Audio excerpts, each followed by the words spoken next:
দেখুন, ঋণ নেওয়া মৌলিকভাবে কোনো খারাপ কিছু না। আপনার আমার প্রিয় নবী সাল্লাল্লাহু আলাইহি সাল্লাম তিনিও ঋণগ্রস্ত ছিলেন, ঋণ নিয়েছেন।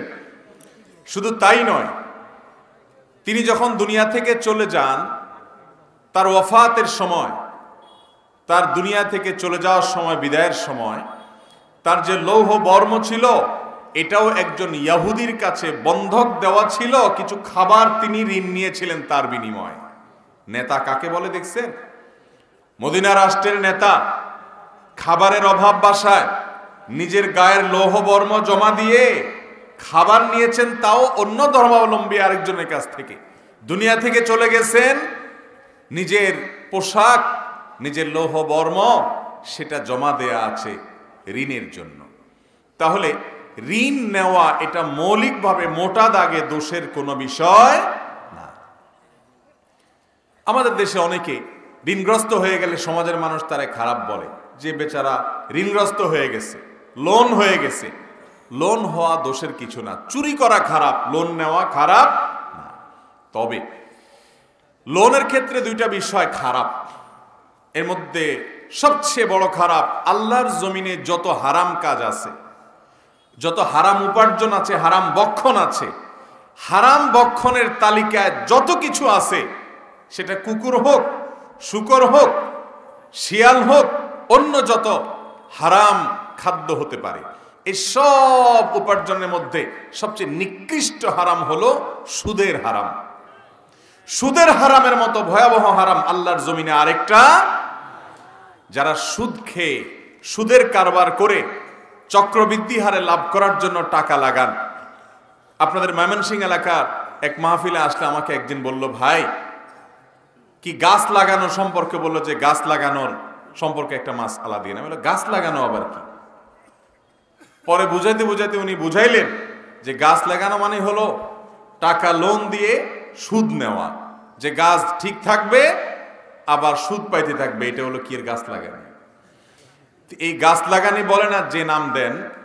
আপনার যদি হারাম খাইতে ইচ্ছা করে, আপনি যদি 1 কেজি গরু, 1 কেজি আপনার কুকুরের গোশত, 1 কেজি শুকরের গোশত রান্না করে খান, গুনাহ যতটুকু হবে, আপনি যদি সুদের লেনদেন করেন গুনাহ তার চাইতে বেশি হবে। আমার কথা কি বুঝাইতে পারছি? সুদ এমন একটা অপরাধ যে আল্লাহ রাব্বুল আলামিন বলেছেন, ফাআযানু বিহারবিন মিনাল্লাহি ওয়া রাসূলি। সুদের কারবার করবা তো জেনে রাখো এটা আল্লাহ এবং তার রাসূলের বিরুদ্ধে যুদ্ধের ঘোষণা। সহজ বিষয় না। হারাম খাবে একটা মানুষ, আল্লাহর সঙ্গে যুদ্ধের কি আছে? কিন্তু এটা এত ভয়াবহ, এজন্য শয়তানি সভ্যতা, দাজ্জালি দুনিয়াতে সব কিছু সুদের উপর নির্ভরশীল। ব্যবসা করতে যাবেন, সুদ ছাড়া হবে না। গোটা দুনিয়ার সুদের উপর দাঁড়িয়ে আছে। মোহতারাম হাজরিন, দুনিয়াকে আমি বাঁচাতে পারবো না, কিন্তু নিজেকে তো আমি নিজে বাঁচাতে পারবো ইনশাআল্লাহ। অতএব কেউ ব্যবসা সম্প্রসারণের জন্য লোন নিতে চান, জায়েজ আছে, কিন্তু যদি লোনটা হয় সুদি লোন, তাহলে সেই ব্যবসার বানানোর দরকার নাই। প্রয়োজনে রাস্তায় দাঁড়িয়ে ভিক্ষা করে খাওয়া ভালো সুদের লোন খাওয়ার চাইতে। আপনার যদি অভাব হয়, আপনি না খেয়ে থাকেন, রোজা থাকেন, আপনি ভিখারি হন, ভিক্ষা করা ইসলামে ভালো জিনিস না, প্রশংসনীয় বিষয় না, কিন্তু সুদখোরের চাইতে ভিক্ষুক 1000 লক্ষ গুণ ভালো। আজ আমাদের গ্রাম বাংলা আনাচে কানাচে সুদ ঢুকে গেছে। মুসলমান সুদের ভয়াবহতা ভুলে গেছে। নিজের মায়ের সঙ্গে জেনা করা যত নোংরামো, যত অসভ্যতা, যত নিকৃষ্ট কাজ, সুদের ভয়াবহতা তার চাইতে বহুগুণ বেশি। নবী করিম সাল্লাল্লাহু আলাইহি ওয়াসাল্লামের হাদিসের বক্তব্য। ভাইরা আমার, এই জন্য সুদের লোন নিয়ে ব্যবসা সম্প্রসারণ করা যাবে না। আমাদের অনেক ভাইরা আছেন ব্যবসা সম্প্রসারণ করতে চান, বাড়ি নির্মাণ করতে চান, অনেক কিছু করতে চান, সুদের কারবার করেন। ভাইরে, আমি জানি সুদের কারবার করা ছাড়া দুনিয়াতে অনেক কিছু করা যায় না, কিন্তু আপনার আমার আখের গন্তব্য হয় জান্নাত নয় জাহান্নাম। ডিসিশন নিতে হবে, আমি কি জান্নাতমুখী পথ চলা চলবো নাকি জাহান্নামমুখী পথ চলা চলবো। আল্লাহ তাআলা আমাদেরকে সুদের বিরুদ্ধে অবস্থান নেওয়ার মতো ঈমানি শক্তি দান করুন। চেষ্টা করবো না ইনশাআল্লাহ সবাই। অতএব লোন নেওয়া, ঋণ নেওয়া দোষের কিছু না।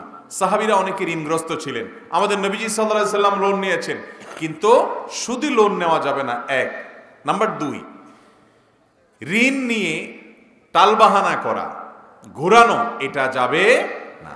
হাদিসে আসছে নবী করিম সাল্লাল্লাহু আলাইহি ওয়াসাল্লাম বলেছেন, মাতালুল গানিয়্যি যুলমুন, যে ব্যক্তি ঋণ নিছে, দোকান থেকে বাকি নিছেন, গ্রামাঞ্চলে একটু বেশি দেখা যায়, দোকান থেকে বাকি নিছেন, নেওয়ার পরে আর ওই দোকানের সামনে দিয়ে হাঁটেন না, আছে না নেই? অন্য দোকান থেকে যায় চুপে চুপে নগদে কিনে খায়, ऐसा निमुख হারাম, আছে না নাই? বাকি দিছে এক দোকানদার, ওই বেচারার টাকা পরিশোধের নামগন্ধ নাই, গেলে আগের টাকা দেওয়া লাগবে, এই জন্য অন্য দোকান থেকে যায় নগদ কিনে, তারপরে ওই দোকানের সামনে দিয়ে যায় না। এরকম নিমক হারাম আছে না নাই? এই নিমক হারাম কখনো ভালো মুসলমান হতে পারে? মুসলমানিত্ব শুধু ওয়াজ শোনার নাম না, মাহফিলে আসার নাম না, লম্বা টুপি লাগানোর নাম না, লম্বা দাড়ি লাগানোর নাম শুধু মুসলমানিত্ব না।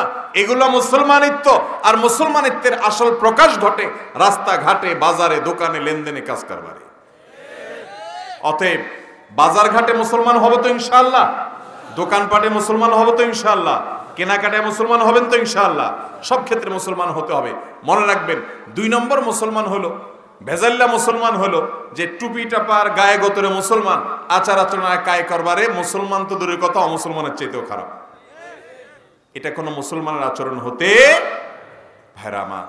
কিছু নেকামল আছে দেখা যায় না, আমি নফল নামাজ পড়ি দেখা যায়, আমি টুপি দাড়ি পরি দেখা যায়, কিন্তু একটা মানুষ কারোর হক নষ্ট করে না, লোন নিয়ে ঘুরাঘুরি করে না, 2 নাম্বারই করে না, মিথ্যা কথা বলে না, প্রতারণা করে না, সুদের কারবার করে না, এগুলো দেখা যায় না। কিন্তু এগুলো মুসলমানিত্বের অনেক বড় বড় মার্কা, যেগুলো দেখা যায় না। আল্লাহর খাতায় এরা শ্রেষ্ঠ মুসলমান, দুনিয়ার মানুষ তাদেরকে চিনতে পারে না। সেই শ্রেষ্ঠ মুসলমান হওয়ার চেষ্টা করবো তো ইনশাআল্লাহ।